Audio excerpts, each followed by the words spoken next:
성부와 성자와 성령의 이름으로 아멘. 예수님과 어머니 하나 되신 성심을 통해 아버지 뜻 안에서 기도드립니다. 사랑하는 하나님 아버지, 저희들에게 늘 진리의 비단으로 이끌어 주시는 사랑에 감사드립니다. 부디 아버지의 그러하신 사랑에 저희들의 내적이고 외적인 모든 것을 다 맡겨 봉헌드리며 올바른 반향만을 할 수 있는 은총으로 저희들을 인도하여 주시옵소서. 또한 내일 있을 선거에서 반드시 하느님 아버지께서 선택하신 영혼을 이 나라의 모든 국민들이 뽑을 수 있도록 각각의 투표소마다 주님의 천사군단을 파견하여 주셔서 그들이 병든 자신의 기호대로 뽑는 것이 아니라 천사의 인도대로 그들의 손가락이 아버지께서 원하시는 영혼을 뽑을 수 있도록 자비를 베풀어 주시옵기를 간절한 갈망으로 청원드립니다. 이 모든 기도 우리 주 예수 그리스도의 이름으로 기도드리나이다. 아멘. 성부와 성자와 성령의 이름으로 아멘. 안녕하십니까? 하느님의 뜻성계 피아수녀입니다. 이제 오늘 해설은 21년 마지막 12월 31일치 매일 미사 해설을 하게 되었습니다. 자, 31일 날 성경 말씀 통해서 아버지께서 주신 진리의 빛은 어떤 내용일지 여러분들과 함께 학습해 보도록 하겠습니다. 2021년 12월 31일 금요일 성탄 8일 축제 제7일입니다. 제1독서 요한일서 2장 18절에서 21절까지의 말씀입니다. 자녀 여러분, 지금이 마지막 때입니다. 그리스도의 적이 온다고 여러분이 들은 그대로 지금 많은 그리스도의 적들이 나타났습니다. 그래서 우리는 지금이 마지막 때임을 압니다. 그들은 우리에게서 떨어져 나갔지만 우리에게 속한 자들은 아니었습니다. 그들이 우리에게 속하였다면 우리와 함께 남아 있었을 것입니다. 그러나 결국에는 그들이 아무도 우리에게 속하지 않는다는 사실이 드러났습니다. 여러분은 거룩하신 분에게서 기름 부음을 받았습니다. 그래서 여러분은 모두 알고 있습니다. 내가 여러분에게 이 글을 쓰는 까닭은 여러분이 진리를 모르기 때문이 아니라 진리를 알기 때문입니다. 또 진리에서는 어떠한 거짓말도 나오지 않기 때문입니다. 주님의 말씀입니다. 하느님 감사합니다. 지금 사도 요한이 이야기하는 나라는 어떤 나라죠? 선과 악의 영적 싸움이 존재한다라는 것을 이야기하는 거죠. 그쵸? 그런데 이렇게 어느 시대나 선의 세력이 있고 악의 세력이 있고 그 선과 악은 치열하게 전쟁 중이다. 그럼 지금은 어떤가? 지금도 지금 사도 요한이 말하는 것과 같은 영적 전쟁, 어쩌면 이때보다 더 치열한 영적 전쟁이 벌어지고 있지만 사람은 그것을 깨닫는가? 전혀 깨닫지 못하고 그냥 유물론적인 혹은 어떤 시대적인 하나의 이슈 이렇게 생각하고 넘어가기 십상이다. 그럼 이것은 영적 차원의 나라를 이해하지 못해서 그러한 일이 있는 것이다. 이렇게 정리할 수 있죠. 지금 여기 중간에 보면은 자녀 여러분 지금이 마지막 때입니다. 그리스도의 적이 온다고 여러분이 들은 그대로 지금 많은 그리스도의 적들이 나타났습니다. 그래서 우리는 지금이 마지막 때임을 압니다. 그러니까 이 지금 이야기하는 이 행간이 예수님이 어떤 분이신지 이제 사도 요한은 알잖아요. 그렇죠? 진짜 메시아고 그리스도고 그분께서 하느님의 아드님이시라는 걸 자기는 목격했고 어 산 증인으로서 이제 완전히 알게 됐죠. 근데 그러한 예수님하고는 다른 것을 사람들이 하나 되고 믿고 맹신하는 거죠. 가장 쉬운 예로는 이 당시의 교회가 바리사 율법학자를 거의 다 믿었지 백성까지도. 예수님을 믿었던 사람은 우리가 성경의 근거에서 보면 거의 없었죠. 그쵸? 12 사도를 빼고는. 지금 그러한 어떤 시대적인 환경까지도 여기서 다 느껴지죠. 우리가 이 지금 내용을 보면. 그들은 우리에게서 떨어져 나갔지만 우리에게 속한 자들은 아니었습니다. 자, 여기 보면요. 19절에 이 하느님의 뜻을 수행했던 사도들, 예수님의 제자들, 그들에게서 결국에는 떨어져 나간 거죠. 왔다가도 성도들이. 그래서 떨어져 나갔고 우리에게 속한 자는 아니었다라고 이렇게 고백을 하고 있습니다.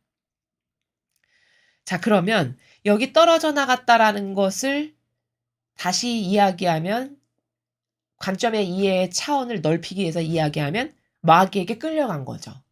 이 사도들이 진짠데 예수님과 하나 된 이들에게서 떨어져 나갔다면 마귀에게 끌려간 거죠. 근데 그들이 '내가 마귀에게 끌려갔어.' 이렇게 인식을 못할 거라는 거죠.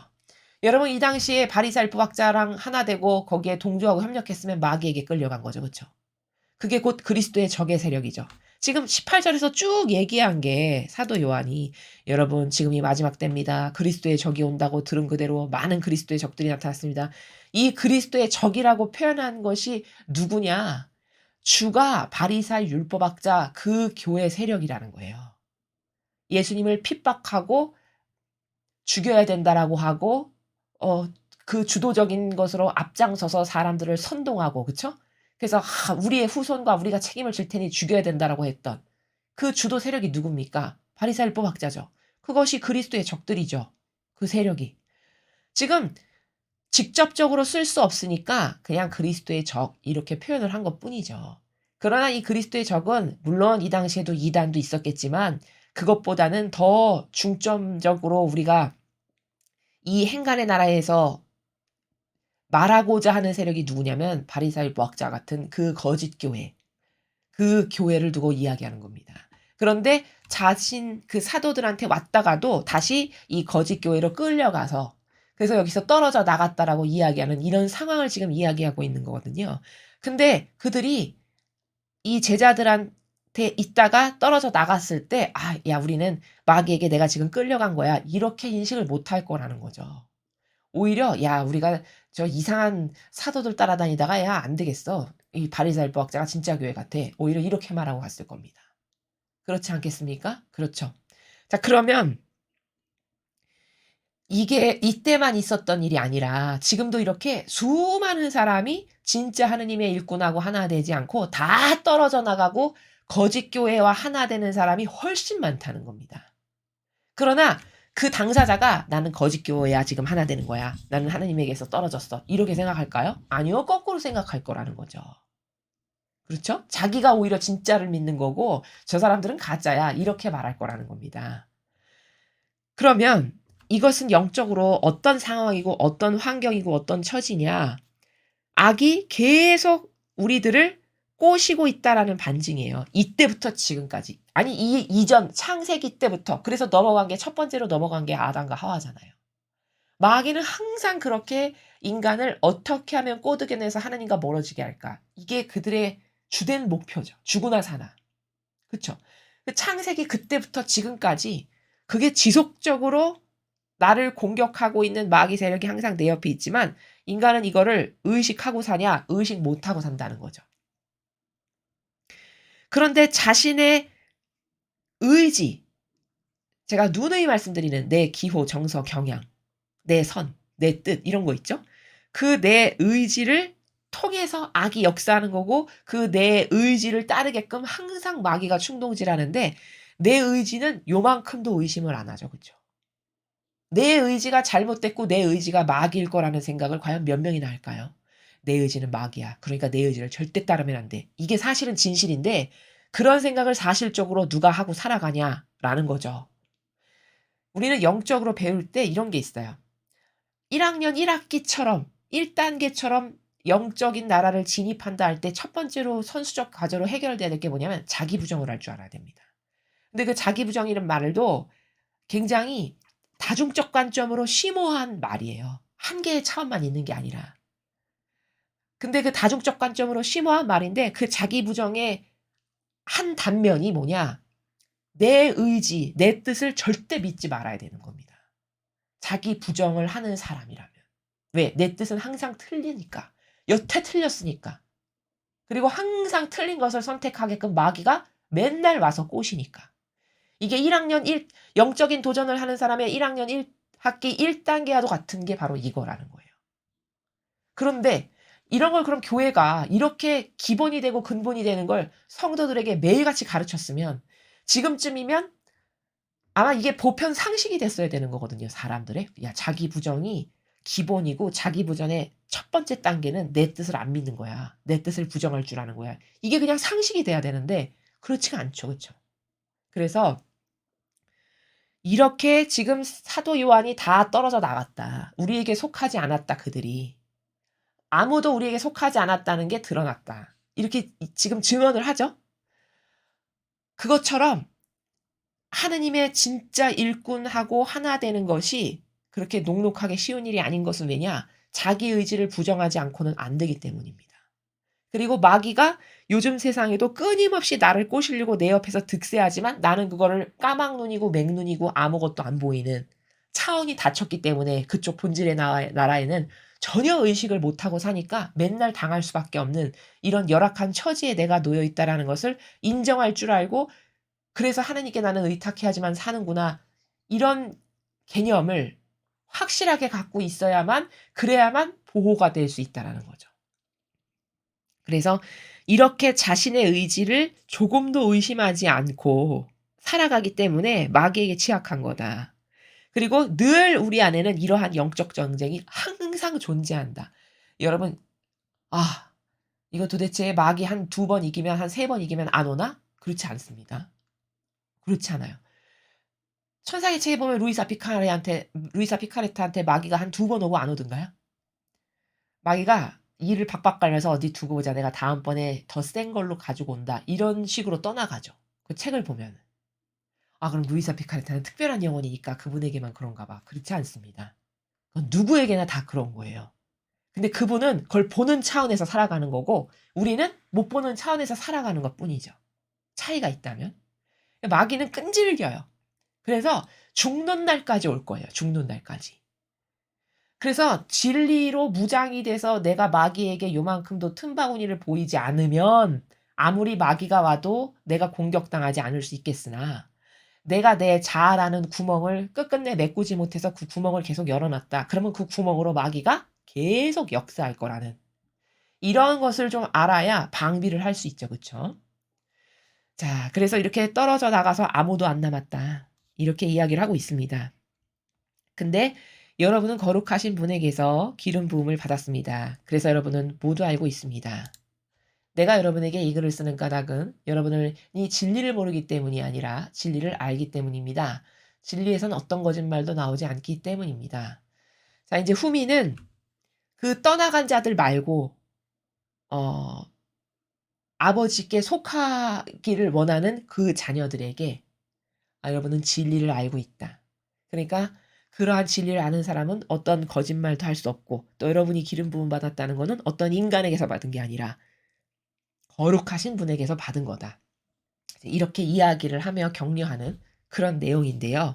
오늘 이 일독서에서 우리가 중점적으로 꼭 알아야 되는 거는 우리가 어떤 분별을 한다는 것은 무엇에 근거하여 어떻게 판단하고 있는가라는 거예요. 그러니까 분별 그러면 가장 중요한 첫 번째는 무엇에 근거했나. 이게 중요한 거예요. 무엇을 말하고 주장하려면 무엇에 근거하여 그런 주장을 합니까? 이게 첫 번째로 대두되어야 될 첫 번째로 언급되어야 될 문제예요. 근데 대다수의 사람은 무엇에 근거하는 것도 없이 그냥 막 말하죠. 나오는 대로. 내 정서와 기호대로. 이러면 이것은 마귀의 밥이 되기 너무 쉬운 조건이다라는 거죠. 그래서 인간은 과연 무엇에 근거해서 분별을 어떻게 판단하고 있는가. 근데 진리에 근거해야지만 내가 마귀에게 당하지 않을 수 있거든요. 진리에 근거해야지만 내가 올바른 건 선택할 수 있거든요. 근데 그런 진리에 근거하지 않고 자신의 정서, 감성, 기호, 경향 이런 것에 근거해서 결정하니까 아까 사도 요한이 증언하는 바와 같이 다 어떻게 됐다고요? 다 떨어져 나갔다. 이렇게 이야기하는 거죠.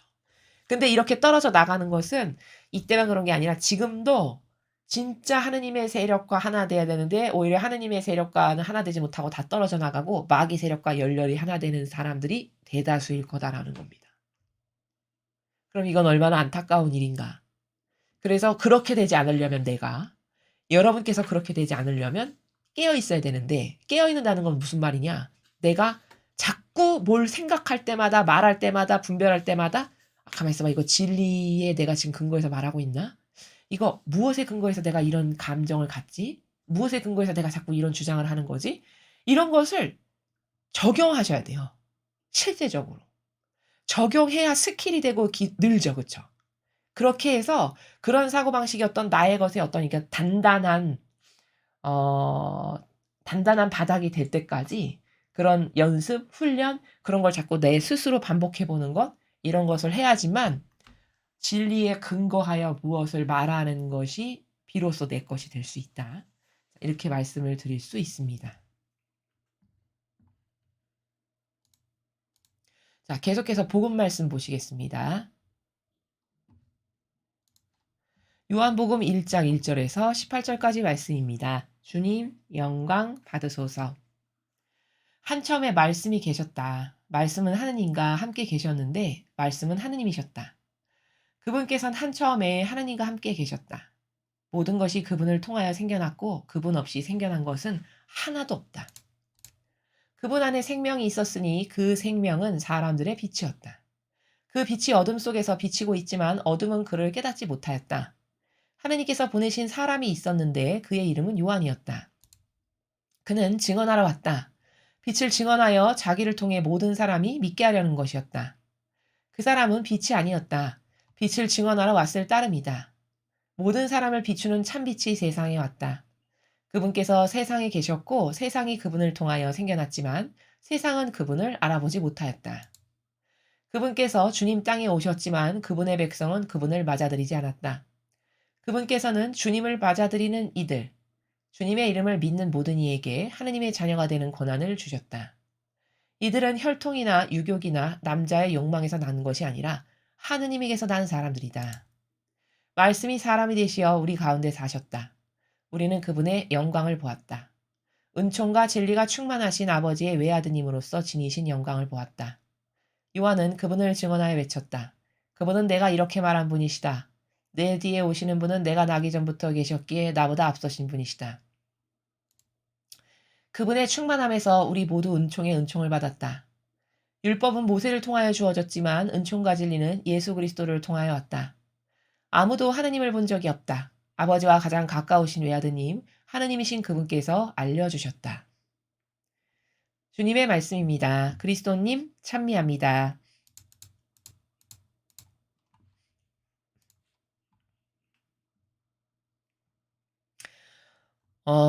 요한복음 지금 가장 첫 번째 1장 1절부터 18절까지 보셨습니다. 지금 요한 사도가 이야기하는 저 차원은 예수님을 증언하고 있는 거예요. 예수님이 어떤 분이신지. 즉, 예수님에 대한 증언을 지금 본질의 나라에서 기술하고 있는 거거든요. 그래서 어렵게 느껴지는 겁니다. 형상의 나라에서 예수님을 증언한다면 뭐 어떻게 생기셨고 무슨 말씀을 하셨고 무슨 기적을 일으키셨고 이렇게 하니까 그게 이해하기가 쉽죠. 근데 지금 사도 요한이 이 기록한 나라는 이 1차원의 어떤 유물론적인 차원에서 기록한 게 아니라 자기가 본질에서 예수님이 어떤 분이신 걸 보고 기록한 본질의 차원에서 예수님에 대한 증언을 한 거기 때문에 그래서 요한복음을 이해할 때 요한복음 참 어려워. 잘 이해가 안 가. 그런 것은 바로 그래서 그런 거라는 겁니다. 본질의 나라에서 기술한 거기 때문에 그렇다. 자, 그럼 하나하나 차근차근히 살펴보겠습니다. 한처음에 말씀이 계셨다. 말씀은 하느님과 함께 계셨는데 말씀은 하느님이셨다. 자, 1장 1절부터 어렵네요. 무슨 뭐 말 이어받기 하는 것 같기도 하고 그렇게 느껴지시죠? 이론적으로. 자, 말씀이 계셨는데 말씀이 하느님과 함께 계셨는데 또 말씀은 하느님이셨다. 도대체 이게 무슨 말인가? 이렇게 생각이 되실 수도 있습니다. 자, 여기서 이 말씀이 누구시냐면 예수님이세요. 예수님. 창조주로서의 예수님. 말씀으로 창조가 됐죠. 그 창조주로서의 예수님이 바로 여기서 말씀이라는 분이에요. 근데 창조가 끝나잖아요. 그럼 창조하신 후에는 이제 그 모든 우주 만물의 주인이시죠. 창조하셨으니까. 그래서 주님 이렇게 또 부르시는 거예요. 그래서 그 하느님에 대한 하느님을 부르는 명칭이 굉장히 많다라고 해요. 학자들에 의하면. 그래서 뭐 엘로힘, 뭐 야훼, 뭐 기타 등등 제가 지금 다 미처 외우지를 못하는데 그렇게 이름이 많다라고 하거든요. 예수님도 마찬가지예요. 주님, 그리스도, 메시아 임마누엘, 말씀 이게 다 예수님의 이름이시거든요. 그 왜 그렇게 이름이 많냐면 인간은 이렇게 한 차원밖에 없고 1 차원밖에 없고 하나밖에 없으니까 그렇지만 다중적인 차원의 복수적 관점의 나라에서 지배하시는 분이고 다스리시는 분이죠. 그렇다 보니까 어 그 역할이라고 해야 될까요? 그것에 따라서 이름이 달라지실 수 있다는 거예요. 그러나 하느님 한 분이신 거고 예수님 한 분이신 거지만 역할에 따라서 하시는 중점적인 일에 따라서 이러한 이름, 이러한 이름, 이러한 이름이 있으신 것이다. 이렇게 이해하는 게 맞다는 것이죠. 그래서 여기 한 처음에 말씀이 계셨다. 말씀은 하느님과 함께 계셨는데 그러니까 이 말씀이 창조주이신 예수님이신데 하느님과 함께 당연히 계셨죠. 근데 또 그 말씀은 하느님이셨다. 아이 또 말씀이 하느님이시래. 왜 하느님이시라고 표현했을까요? 아버지와 완전히 하나 되셨기 때문에 예수님이라는 분 자체가. 그렇기 때문에 예수님은 이꼬르 하느님이신 거죠. 그쵸? 그러니까 말씀은 하느님이셨다. 이렇게 표현하는 게 이게 다 진리의 표현이에요. 진리적 차원에서의. 그분께서는 한처음에 하느님과 함께 계셨다. 그렇죠. 아버지와 함께 계셨죠. 예수님께서. 여기 그분은 예수님을 말씀하시는 겁니다. 모든 것이 그분을 통하여 생겨났고 그분 없이 생겨난 것은 하나도 없다. 자, 이 그분도 예수님이세요. 즉 예수님을 통해서 생겨났고 예수님 없이 생겨난 것은 하나도 없다니까 다 창조주시다라는 것에 대한 입증을 하는 거예요. 지금 3절에서 예수님께서 창조하셨다라는. 그분 안에 생명이 있었으니 그 생명은 사람들의 빛이었다. 자, 예수님이 생명 자체시죠. 참 생명. 그런데 그 생명이 사람들에게는 빛의 역할을 하신 거죠. 이 올바른 것, 따라야 될 유일한 가치 이런. 그 빛이 어둠 속에서 비치고 있지만 어둠은 그를 깨닫지 못하였다. 자, 그렇게 빛으로 오신 그 분이 어둠 속에서 이 간악하고 역겨운 세상, 악으로 가득한 즉 하느님을 떠난 형태, 그걸 지금 어둠이라고 표현했는데 그 하느님을 떠난 형태인 악의 세상 가운데에서 비치고 계셨지만 악하니까 하나도 그 빛을 깨닫지 못했던 인류를 두고 지금 5절에서 이야기하고 있죠. 하느님께서 보내신 사람이 있었는데 그의 이름은 요한이었다. 자, 이 요한은 세례자 요한을 두고 하는 말이죠. 근데 하느님께서 보내셨다라고 했어요. 그러니까 하느님께서 보내셨으니까 요한은 사명이 주어졌다라는 말이에요. 6절의 이야기는.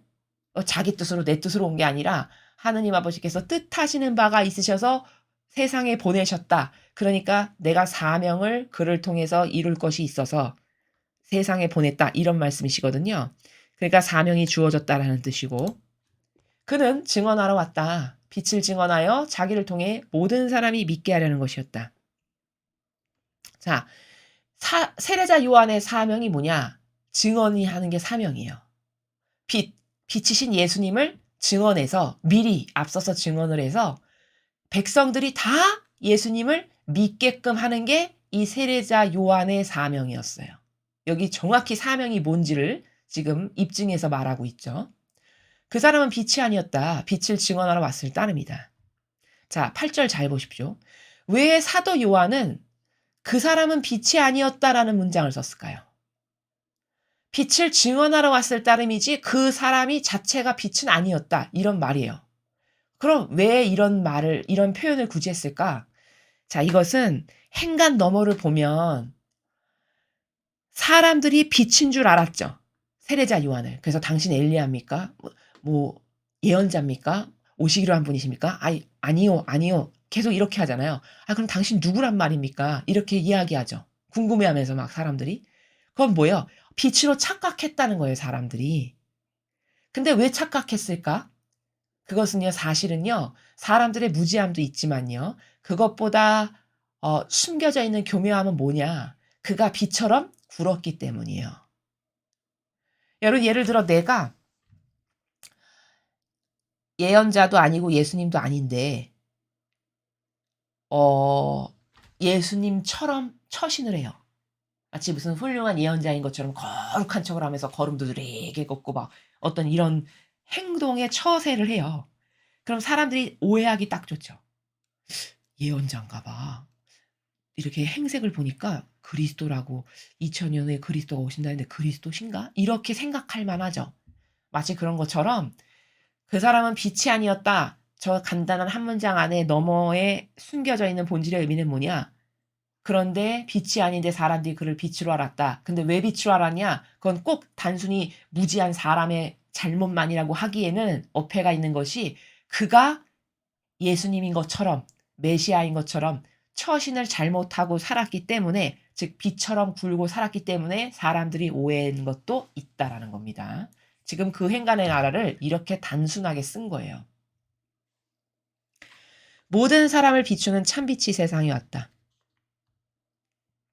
참빛, 예수님이시죠. 세상에 오셨죠. 우리를 위해서. 생명의 빛, 진리의 빛, 그 참빛이 오셨죠. 그분께서 세상에 계셨고 세상이 그분을 통하여 생겨났지만 세상을 그분을 알아보지 못하였다. 자, 예수님께서 빛으로서 세상에 오셨지만 세상은 알아보지 못했대요. 자, 이것은 물론 세상이 죄악으로 가득해서이기도 하지만 그것보다 어떤 이유를 배제할 수 없다 절대. 예수님을 증언해야 할 사람인 세례자 요한이 올바르게 증언하지를 않아서 즉 증언을 충분하게 똑바로 자기 사명을 충직하게 수행하지 못해서 사람들이 그분을 알아보지 못하게 된 거다라는 것입니다. 그분께서 주님 땅에 오셨지만 그분의 백성은 그분을 맞아들이지 않았다. 그러했죠. 예수님을 반기지 않았죠. 예수님이 마구간에 태어나신 건 왜라고 말씀드렸죠? 여러 가지 이유가 있는데 그 정도로 세상이 악해서 영적으로 깨끗한 곳이 겨우 차라리 동물 밥 먹는 말 구유가 그나마 영적으로 깨끗해서이기도 하고 또 다른 이유로는 아무도 예수님을 그 정도로 반기는 사람이 없었다라는 표시. 그래서 동물 사는 곳에서나 겨우 태어나실 수밖에 없을 만큼 슬픈 인류의 예수님을 알아보지 못한 이런 현실, 이런 게 다 마구간에 태어나실 수밖에 없는 원인이었다. 제가 이렇게 말씀을 드렸죠. 그분께서는 주님을 받아들이는 이들, 주님의 이름을 믿는 모든 이에게 하느님의 자녀가 되는 권한을 주셨다. 자, 받아들이는 이들, 하느님 아버지를, 예수님을, 또 이름을 믿는 모든 이들, 이것은 누구를 뜻하냐? 하나 되기를 원했던 사람들, 예수님과 하나 되기를 원하는 사람들, 그들에게는 하느님의 자녀가 되는 권한을 주셨대요. 이들은 혈통이나 유격이나 남자의 욕망에서 난 것이 아니라 하느님에게서 난 사람들이다. 자, 혈통, 유격, 남자의 욕망. 자, 이건 다 육적인 태어남을 말하는 거죠. 우리가 생물학적으로 탄생을 말하는 그런 사람들이 아니라 하느님의 자녀가 된다는 거는 어, 하느님에게서 난 사람들. 이게 무슨 말이냐?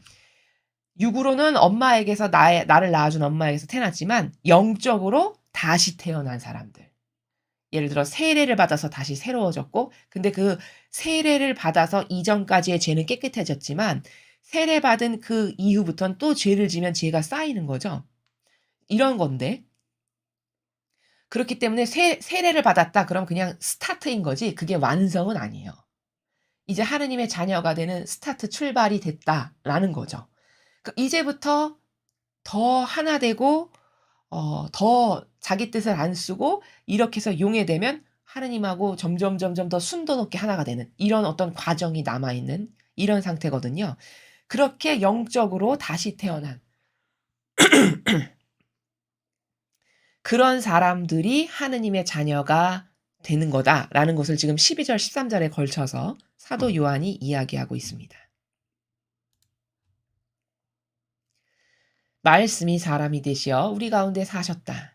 자, 말씀이 사람이 되시어 우리 가운데 사셨다. 그럼 이 말씀이 예수 그리스도인 게 14절에서 또 한 번 입증이 되죠.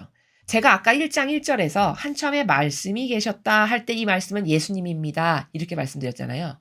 그때 약간 어리둥절하셨으면 14절을 보세요.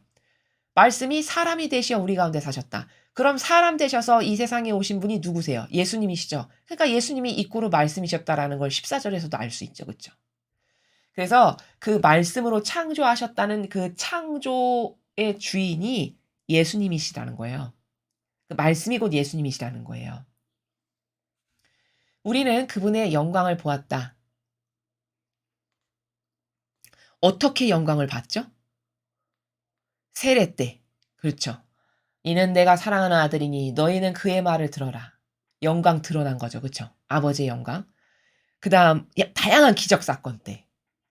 도저히 사람으로서는 할 수 없는 일이야. 아버지의 영광 드러난 거죠. 이렇게 그분의 영광을 본 거죠. 이 사도들은 함께 다니면서 은총과 진리가 충만하신 아버지의 외아드님으로서 지니신 영광을 보았다. 수많은 기적, 이적, 표징, 아버지 말씀을 설명해 주시는 복음 해설, 뭐 기타 등등 이루 헤아릴 수도 없죠. 요한은 그분을 증언하여 외쳤다. 그분은 내가 이렇게 말한 분이시다. 내 뒤에 오시는 분은 내가 나기 전부터 계셨기에 나보다 앞서신 분이시다. 자, 여러분 15절 잘 보십시오. 이게 하도 교묘해서 잘 안 보이는데요. 세례자 요한은 앞에 제가 수많은 강의에서 왜 천상의 나라에 가면 꼴찌인가 라는 것에 대해서 성경에 근거하여 입증 증거를 다 말씀을 드렸어요. 그 많은 입증 증거를 통해서 이미 알고 계시겠지만 여기 15절을 통해서도 우리가 발견할 수 있는데요. 잘 보십시오. 내 뒤에 오시는 분은 내가 나기 전부터 계셨기에 나보다 앞서신 분이시다. 아무 문제 없는 문장처럼 보이시죠? 근데 이 문장 하나를 통해서 세례자 요한이 잘못됐다는 걸 우리는 알 수 있어요. 올바르지 않다는 걸. 지금 여기 보면 내 뒤에 오시는 분은 내가 나기 전부터 계셨기에 마치 존중해 주는 것처럼 보이죠. 근데 나와 동급으로 취급해서 말하고 있어요. 존칭으로 분 뭐 이런 것을 표현해서 높이는 것 같이 보이기는 하나 지금 이 문장이 가지고 있는 표현의 행간의 나라 자체가 어떠하냐면 자기 그 역겨운 죄인인 인간인 자기와 같은 차원에다가 놓고 예수님을 언급해서 말하고 있다고요. 이해가 되십니까? 당연히 신이고 메시아고 그리스도니까 당연히 나보다 앞서셔야 되는 분이 너무나도 당연한 건데 그것을 굳이 언급하고 있어요. 지금. 굳이 언급하면서 게다가 쓰는 단어를 보면 내가, 나 이렇게 이런 칭 1인칭으로 동급에다가 갖다 놓고 표현을 하고 있어요. 이거는 굉장히 교묘한 악이에요. 분석을 하자 하면. 그래서 보통으로는 잘 보이지 않는. 그러나 이것은 신으로서 예수님을 인정하지 않는다는 명백한 표시예요. 행간 너머에 숨겨져 있어서 그렇지. 그래서 아니 당연히 나보다 앞선 분이시지 신이고 메시아고 그리스도고 창조주신데 그걸 왜 굳이 내 말로 언급할까? 나보다 앞선 분이시다 뭐 이렇게 하면서 굳이 그 너무 당연한 이 일은 이와 같은 진실이고 진리인데 그쵸?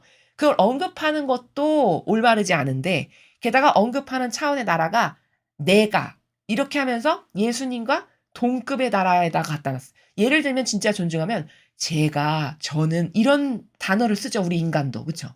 어른 앞에 가면 저는 미천한 죄인입니다. 감히 제가 뭐 이렇게 하잖아요.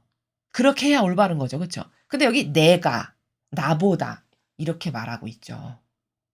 그럼 이거는 친구 사이에나 쓰는 단어예요. 너. 그쵸? 이런 칭으로 같이 쓰는 나라잖아요. 그러니까 그 정도로 사실 세례자 요한 안에 살아가는 악은 굉장히 교묘한 악인데 그래서 일반적인 이 차원에서는 잘 보이지가 않아요. 그러나 제가 지금 여러분에게 디테일하게 설명을 해 드리는 행간의 나라를 보면 납득이 되시죠. 그쵸? 이 정도로 교묘한 악이라고요. 그래서 이렇게 자기와 동급의 차원에서 감히 이야기하고 있는 그리고 당연히 앞서서 오셔야 되는 신이신데 그러한 차원으로 대하지 않는 이런 것들을 저 한 문장밖에 되지 않지만 저 문장 안에 이 세례자 요한이 어떤 악의 프레임에 갇혀서 살았던 사람인지를 알 수 있다라는 것이고요. 그분의 충만함에서 우리 모두 은총에 은총을 받았다. 자, 예수님으로부터 모든 은총이 다 나왔죠. 우리 인류가 받을 수 있는. 율법은 모세를 통하여 주어졌지만 은총과 진리는 예수 그리스도를 통하여 왔다. 자, 율법, 계명은 모세를 통해서 하느님 아버지께서 주셨지만 은총과 진리는 예수 그리스도를 통해서 왔다. 하느님께서 주시고자 하시는 수많은 은총, 그 은총이 예수님을 통해서 우리는 받을 수 있었고, 또 진리, 예수님께서 진리의 모범을 보여주시고 그 아버지와 완전히 하나 되셔서 사시는 차원을 몸소 사셨기 때문에 그걸 보고 우리가 진리가 뭔지를 알 수 있지. 이러한 예수님의 모범이나 정신이나 가르침 이런 거 없었으면 우리 인류는 진짜 비참했을 겁니다. 희망이 없었을 거고. 누가 진리를 전해주고 누가 깨닫게 해주겠어요. 그렇죠? 그래서 그런 은총과 진리가 다 예수님을 통해서 우리들에게 온 것이다. 아무도 하느님을 본 적이 없다. 아버지와 가장 가까우신 외아드님, 하느님이신 그분께서 알려주셨다. 자, 하느님을 본 적이 없기 때문에 우리 인간은 하느님이 어떤 분이신지를 알 수가 없다. 이 말이에요. 그런데 아버지와 가장 가까우신, 여기는 가까우신이라고 표현했지만 사실은 용해되고 완전히 하나 되신 분이시죠. 그러니까 아버지를 얼마나 잘 아시겠어요. 그러니까 곧 아버지시니까, 내면이. 곧 아버지시니까 그냥 예수님을 보면 아버지가 어떤 분이신지를 자동으로 알 수 있는 이런 차원에서 사셨잖아요. 그런 차원에서 존재하시고 그러니까 그렇게 아버지와 하나 되신 그 외아드님이신 예수님께서 하느님을 우리들에게 가르쳐 주셨다. 이렇게 지금 예수님에 대해서 탄생부터 그분이 통해서 우리가 은총을 받게 됐고 이런 다각적 관점으로 지금 예수님께서 어떤 분이신가를 사도 요한이 증언하고 있다라는 내용입니다. 근데 이제 이 증언이 눈에 보이는 어떤 육적 차원에서 그런 차원에서 증언을 하는 것이 아니라 본질의 나라에서 증언을 하다 보니까 이해하는데 그 요한복음은 난해함이 그래서 있는 것이다. 제가 이렇게 말씀을 드렸습니다. 자, 이제 21년 마지막 복음 해설을 마쳤습니다. 여러분들께서 이제 이미 새해가 시작되고도 한참 지났는데요. 이 새해를 다짐하면서 세우셨던 다양한 여러 가지 계획이라던가, 내가 올해는 영적으로 이렇게 좀 도전을 해봐야지 하셨던 것들, 그런 게 있으셨으면 매일 새롭게 봉헌드리고 매일 새롭게 다짐을 해서 이제 이 해가 끝나갈 때쯤 되면은 나 올해는 이런 거 달라졌어. 나 이런 거 변화됐어. 나 이런 거 달라져서 기쁘다. 이런 거 하느님께 하나씩 정도는, 한두 가지씩 정도는 아, 보여드릴 수 있는 그런 여러분들이 되셨으면 좋겠습니다. 이상으로 2021년 12월 31일 금요일 성탄 8일 축제 제7일 복음 해설을 마치겠습니다. 감사합니다.